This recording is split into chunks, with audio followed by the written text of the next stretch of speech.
أعوذ بالله من الشيطان الرجيم. بسم الله الرحمن الرحيم.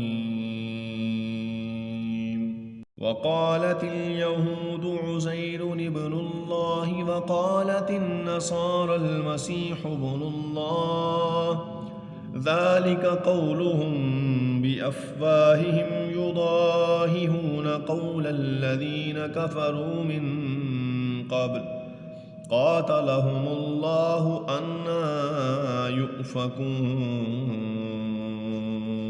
اتخذوا أحبارهم ورهبانهم أربابا من دون الله والمسيح ابن مريم وما أمروا إلا ليعبدوا إلها واحدا لا إله إلا هو سبحانه عما يشركون.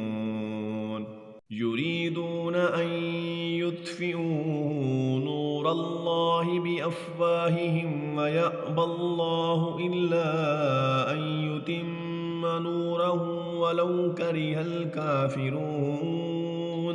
هو الذي أرسل رسوله بالهدى ودين الحق ليظهره على الدين كله ولو كره المشركون. يا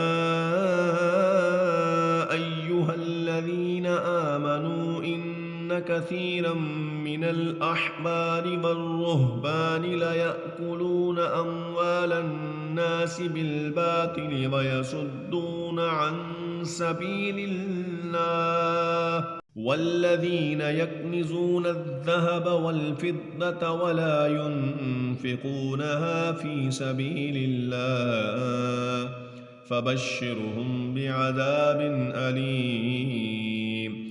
يوم يحمى عليها في نار جهنم فتكوى بها جباههم وجنوبهم وظهورهم هذا ما كنزتم لأنفسكم فذوقوا ما كنتم تكنزون.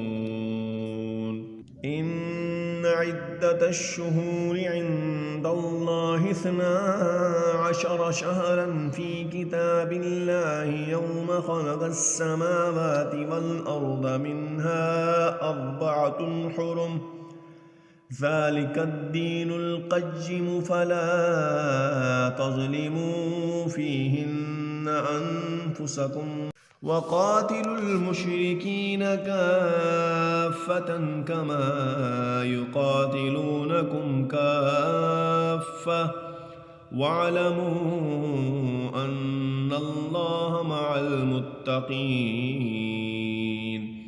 إنما النسيء زيادة في الكفر يضل به الذين كفروا يحلونه عاما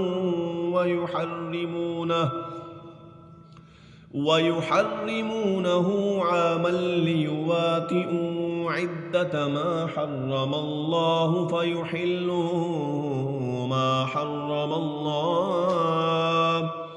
زين لهم سوء أعمالهم والله لا يهدي القوم الكافرين. يا أيها الذين آمنوا ما لكم إذا قيل لكم انفروا في سبيل الله ثاقلتم إلى الأرض أرضيتم بالحياة الدنيا من الآخرة فما متاع الحياة الدنيا في الآخرة إلا قليل.